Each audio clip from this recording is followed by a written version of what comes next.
అందరికీ జై శ్రీరామ్. బంగ్లాదేశ్లో జరుగుతున్న ఘటనల గురించి మనందరికీ తెలుసు. అక్కడ దీపు చంద్ర అనే ఒక కార్మికుడు ఒక మత పెద్దని ఏదో అన్నాడని చెప్పేసి అక్కడ ఉన్న ముస్లిమ్స్ చాలామంది మన దీపు చంద్ర అనే ఒక కార్మికుడిని కింద పడేసి తొక్కి చంపడం జరిగింది. చంపిన తర్వాత ఆ బాడీ తీసుకుపోయి ఒక చెట్టుకు ఎలాడదీసి కాల్చడం కూడా జరిగింది. కారణం అక్కడ ఎస్సీఓ, ఎస్టీఓ, బీసీఓ, ఓసీ అని చంపలేడు. అక్కడ ఎవరనంటే అక్కడ ఉన్నది హిందూ అని చెప్పి ఒక కారణంతో చంపడం జరిగింది. కానీ మనం ఇక్కడ ఏం చేస్తున్నాం?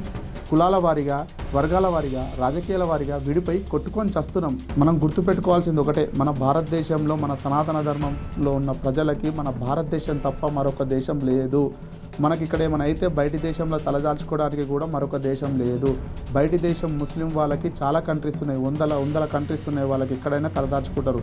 కానీ మనకి హిందువులకి ఏమైనా జరిగితే మనం బయటికి పోయి తలదాచుకోవడానికి జాగలేదు.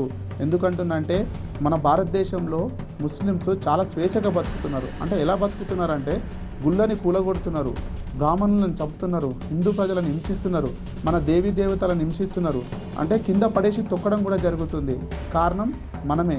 ఎందుకంటే మనం కులాల వారీగా, వర్గాల వారీగా, రాజకీయాల వారీగా విడిపోవడం వల్ల వాళ్ళకి ఇంత స్వేచ్ఛ లభించడం జరిగింది. ఎక్కడనో బయటి దేశంలో కొంతమంది ముస్లిమ్స్కి ఏమైనా జరిగితే మన భారతదేశంలో ఉన్న సెక్యులరిస్టులు, బాలీవుడ్ యాక్టర్స్ వాళ్ళకి మద్దతు తెలుపుతున్నారు. కానీ మన హిందువులకి ఏమైనా జరిగితే సెక్యులర్ వాళ్ళు, బాలీవుడ్ యాక్టర్స్ వాళ్ళు నోరు కూడా మెదపరు. ఒకటి గుర్తుపెట్టుకోండి, మన భారతదేశాన్ని మనం కాపాడుకోవాలి. ఎందుకు చెప్తున్నానంటే ముస్లిం పాపులేషన్ ఇప్పుడు 15% ఉన్నది. అది మాత్రం 30% వరకు పెరిగితే మన భారతదేశం మరో పాకిస్తాన్ కాబోతున్నది. ఎందుకు ఇది నేను చెప్తున్న విషయం కాదు, ఇది ముస్లిం వాళ్ళు ఎంతోమంది బయట ప్రెస్ మీట్లు పెట్టి చెప్తున్నారు. 15% ఉంది మా పాపులేషను, నెక్స్ట్ 30% వస్తే ఇది మరో పాకిస్తాన్ చేసుకుంటాము, ఇక్కడ హిందువులని బతకడియము, చంపేస్తాము అని చెప్పేసి వాళ్ళు స్టేట్మెంట్లు ఇస్తున్నారు. దాన్ని దృష్టిలో పెట్టుకొని మనం అందరం జాగ్రత్త పడి ఈ కులాలు, వర్గాలు, రాజకీయాలను పక్కబట్టి మనం అందరం ఒక తాటిపైకి వచ్చి మన హైందవ సమాజాన్ని, మన భారతదేశాన్ని మనం కాపాడుకోవాలి.